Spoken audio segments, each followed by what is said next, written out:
जय श्री राम। राम राम।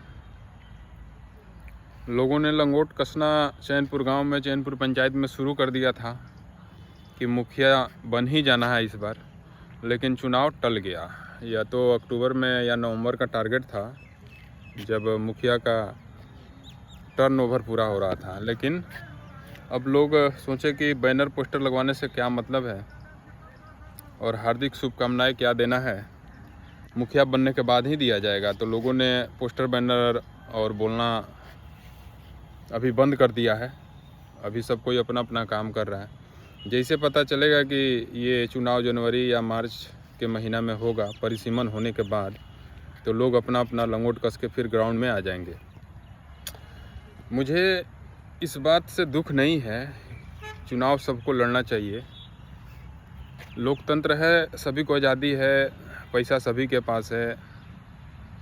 अभी तो आप नोट का इस्तेमाल कर रहे हो चुनाव के दौरान कि वोट को नोट दे के खरीद लेना है, और अच्छा बात है। सब कोई गुणा भाग भी कर रहा है कि मेरा चैनपुर गांव में, बीज टोला में, उत्तर टोला में, धमौली टोला में, अटवा में, महदेवा में, पीपरपाती में, मझहरिया में जो वोट है कुंडा हाथा में, वो बहुत है। सही बात है, अच्छा है।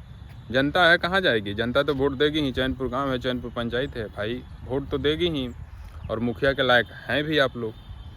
लेकिन जब गरीबों पर अत्याचार होता है, जुल्म होता है, मारा जाता है, पीटा जाता है, लड़कियों के साथ या औरतों के साथ जब जुल्म होता है, तब आप लोग कहाँ रहते हैं? तब आप लोग का नोट में मतलब क्या बंडल से निकलता नहीं है? गड्डी से नोट नहीं निकलता है उस टाइम किसी का मदद नहीं कर सकते हैं।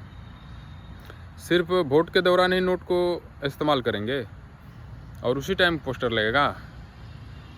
आप जब गरीबों पर अत्याचार होता है, उसका ज़मीन हड़पा जाता है या मारा पीटा जाता है, तो उस टाइम में खड़ा होइए कि मैं गांव का मुखिया बनने वाला हूं और मैं जुल्म, ये अत्याचार नहीं होने दूंगा। इसके लिए हमको जहां लड़ाई लड़ना हो, जिससे लड़ना हो, लड़ेंगे। लेकिन 107 का नाम आते ही सोचते हैं कि 107 में नाम आ जाएगा तो जिला छोड़ देते हैं। तो सब काम करना है, मुखिया भी बनना है, अपना काम भी करना है, और बदनाम भी नहीं होना है, और जुल्म और अत्याचार के खिलाफ आवाज़ भी नहीं उठाना है, और मुखिया तो बनना ही है। तो ठीक है, लोकतंत्र है, मुखिया बनिए, कोई बात नहीं। जनता जिसको चाहेगी चैनपुर पंचायत की, उसको मुखिया बनाएगी। लेकिन ये एक षड्यंत्र है कि राजपूत टोला में जितना लोग लड़ेंगे चोरों बदमाशों के लिए, उतना आसान हो जाएगा जीतना। तो लड़िए, कोई बात नहीं, कौन रोकने जा रहा है? ठीक है, एक बार मनाना है, समझाना है, बुझाना है। नहीं मानेंगे तो भाई मुखिया बनिए। ऐसे भी तो घर के मुखिया हैं ही आप लोग। अब पंचायत का मुखिया बनने की कोशिश कर रहे हैं तो पंचायत को लेके चलिए। पंचायत में हर समय, एक तो हत्या हुआ देवेंद्र राय जी का, तो उसमें कोई आवाज़ नहीं उठाया। एक राजपूत का हत्या हुआ, 4 राजपूत का नाम आया, उसमें किसी ने नहीं बोला कि ये गलत हुआ है और ये करवाया गया है। ये कि एक षड्यंत्र है ताकि आपस में फूट पड़े, और फूट तो पड़ ही गया है।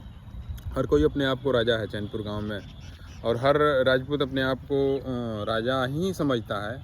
लेकिन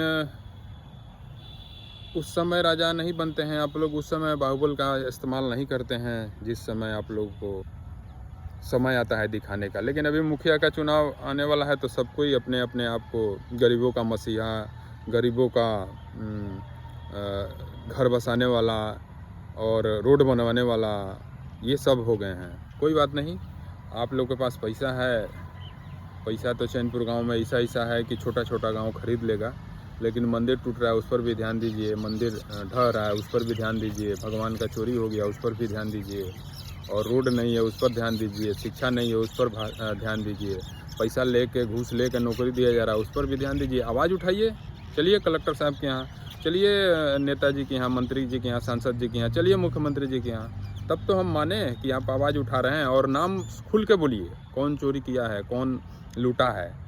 लेकिन आप ये नहीं बोलेंगे, क्योंकि आपका धंधा पानी जो है चौपट हो जाएगा, और आपको हो सके कहीं केस फौजदारी में नाम आ जाए, तो आप अपने घर के लोगों को और अपने सामान को बचा के रखिए। हम लोग हैं ना जेल में जाने वाला। कोर्ट बरी जब कर दिया तो 4 साल का, वो जो 4 साल मतलब हमारा भाई जो जेल गया या जेल काटा कस्टडी, वो 4 साल कौन देगा? कोर्ट तो बरी कर दिया। तो ये तो षड्यंत्र था कि एक हत्या कर देना है साजिश के तहत, और उसमें 4 राजपूत का नाम देना है, और चारों राजपूत लोग अपना अपना पैसा लगा के अपना जैसा हो वैसा हो। और सबको पता है कि ये मर्डर किसने कराया है, लेकिन कोई बात नहीं, आप लोग आवाज़ नहीं उठाइएगा तो हम लोग तो लड़ने के लिए तैयार हैं। हम लोग क्यों झुकेंगे? जिस भाषा में समझोगे उसी भाषा में समझाएंगे, और संविधान को मद्देनज़र रखते हुए ही हम काम करेंगे। और प्रशासन और चाहे जज साहब द्वारा जो भी है, हम उसका स्वागत करते हैं, लेकिन कम से कम आप लोग सतर्क हो जाइए, होशियार हो जाइए, और हमेशा गरीबों का मदद कीजिए। हम खुल के मदद करेंगे आपका, बिल्कुल हम आपका नाम लेंगे कि आप लोग गरीबों का 24/7 यानी हमेशा 7 दिन 24 घंटा मदद करते हैं। कहीं गरीबों पर अत्याचार होता है, उसका पैसा लिया जाता है, उसको हड़काया जाता है, मारा जाता है, पीटा जाता है, लूटा जाता है, तो आप लोग खड़ा होते हैं। तो आप लोग के साथ हम लोग बिल्कुल खड़ा रहेंगे, या हमारे साथ आप खड़ा रहिए। समझिए, सोचिए। जय श्री राम, राम राम, जय भवानी।